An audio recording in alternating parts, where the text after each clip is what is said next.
1 миллион сомду кантип алса болот? Суроо кызыккуу кылат, туурабы?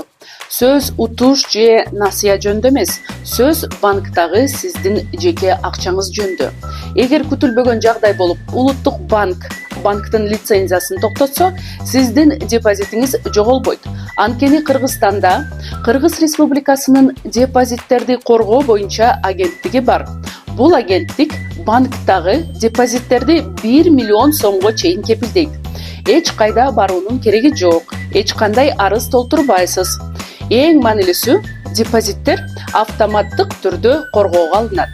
Азыр көрүп жатасыңар да, нак акчаны үйдө сактоо кооптуу.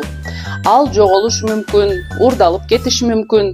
Ал эми банктагы депозит мамлекеттин ишенимдүү коргоосунда. Үстүнө пайыз да кошулат. Өзүңүздү жана жакындарыңыздарды сактаңыз. Бул маалыматты бөлүшүңүз. Кимдир бирөөгө пайдалуу болушу мүмкүн. Толук маалыматты бул сайттан таба аласыздар.